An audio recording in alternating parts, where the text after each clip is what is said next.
Democratic Senator Chris Murphy of Connecticut. He's a member of the Foreign Relations Committee. So, Senator, I guess, first of all, is this bill losing support on the Senate side? No, I think this bill can and will pass the United States Senate. Listen, I take Republicans at their word. Last fall, when we tried to pass legislation through the Senate that would fund Ukraine, that would stop Vladimir Putin from winning this war, Republicans said, no, we won't support Ukraine funding unless you come to a bipartisan deal to try to better control the border.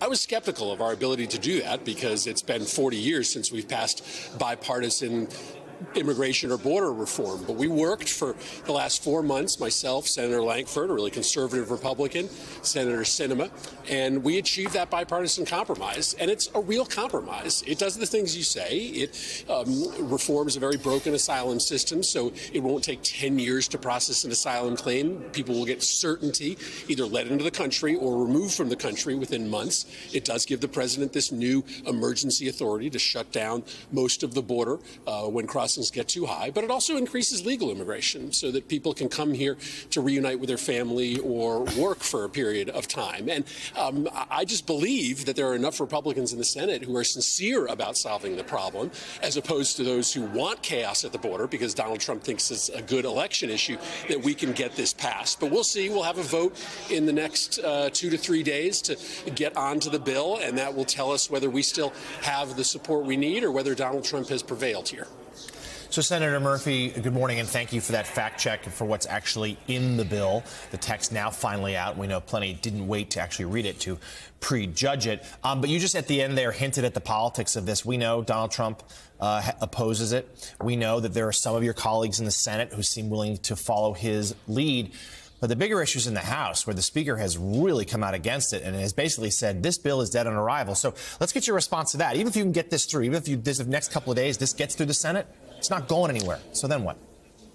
Well, I think Speaker Johnson wants to kill this bill in the Senate because he knows there will be enormous pressure on him to call up this bill for a vote in the House, because if it passes the Senate with a big bipartisan vote, and I think there's a very good chance it will, then there will be the votes to pass this in the House of Representatives. And if he's not willing to bring this exact bill up, then there will be pressure from his colleagues in the House who support Ukraine funding to come up with an alternative. So Speaker Johnson would sort of love to let this issue lie. He would love for there to continue to be chaos at the border so that Donald Trump has a political advantage. He would love to avoid the question of Ukraine because it splits his caucus, but he will not be able to avoid that debate if the Senate does its job. And that's what we're going to do this week. We are going to take this landmark bipartisan border reform and Ukraine funding bill. We are going to get it onto the Senate floor. We are hopefully going to convince enough Republicans to do the right thing and deal with a big, messy issue like the border in a bipartisan way.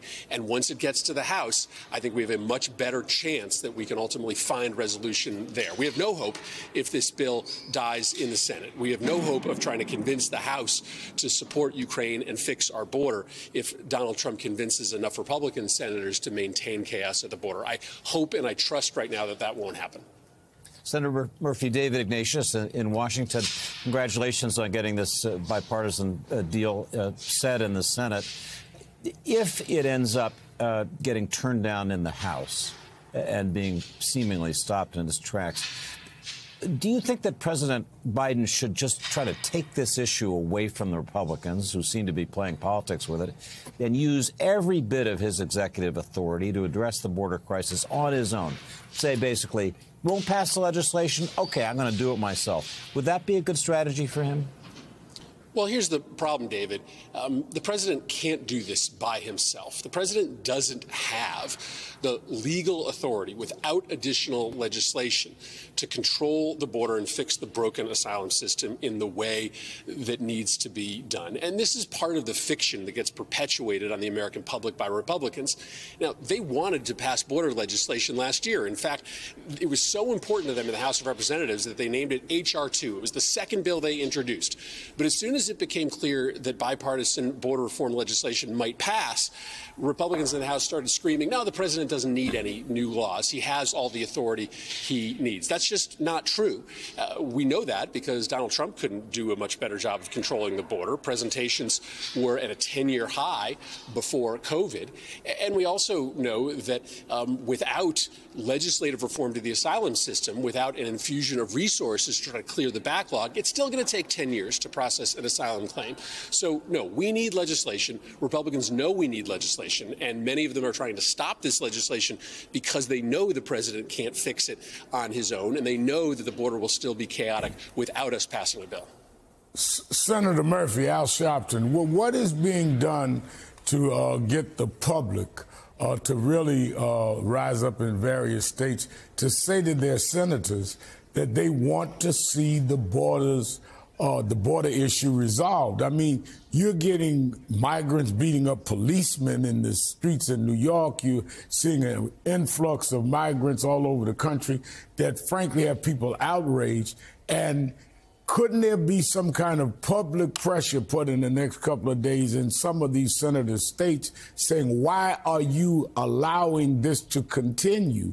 Because at the end of the day, senators have to deal with their voters. And at the same time, in the bill, you give money to Gaza, to civilians in Gaza and Israel.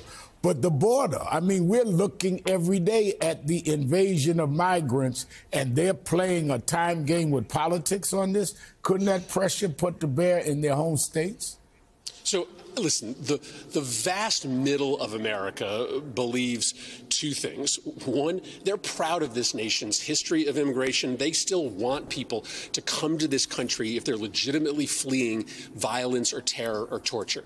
But they also believe that that's got to be done in a rules-based order. And they see chaos. They see a border that's out of control. And so they want politicians to stop playing politics with this issue. They want their leaders in Washington to come together and try to find a solution. And that's what we've done here, somewhat implausibly. And so, yes, I think there's going to be enormous pressure on members to just make a decision. Do you want the issue of immigration to be a perpetual political cudgel, just fodder for campaign ads, or do you want to actually solve a problem? And to your more specific point, we do see migrants right now living on the streets, crowding our homeless shelters. Well, this bill specifically addresses that crisis because it also gives more immediate work authorizations to immigrants who come to this country and who are legitimately likely to win their case for asylum. And so this bill is very thoughtful and targeted in the ways that it cleans up a very broken border system, but also helps our cities and our governors and our mayors deal with the consequences of that broken system. Senator Murphy, this is an excellent attempt to deal with a crisis that everyone has punted for decades and decades and decades for political expediency. Even if this bill could get past the House, would it get 60 votes in the Senate? Well, I hope and I plan for it to get 60 votes in the Senate. As I said at the outset, remember, it was Republicans in the Senate last fall that told us if you want our vote for Ukraine aid, you have to find a bipartisan border solution. And they appointed a very conservative colleague of theirs, James Lankford, to sit with myself and Senator Sinema to come up with a compromise. We came up with that compromise. It's a hard-won compromise. Do I think that 50 Republicans in the Senate are going to vote for this? No. There are going to be a lot of actors that are going to listen to Donald Trump in the Senate and just keep chaos at the border. But I do think that there are 25 Republican senators that are very carefully considering this legislation. I think enough of them will support it to get to 60 votes. Now, mind you, not every Democrat is going to support this bill. I mean, this is a true compromise, kind of in the sort of throwback way, right. Because there's going to be some Democrats that'll vote no because they think it's too hard. There are going to be a lot of Republicans who are just going to listen to Donald Trump and vote no because it doesn't go far enough. But that's how Washington used to work, and I think it's how most people in this country want the place to work.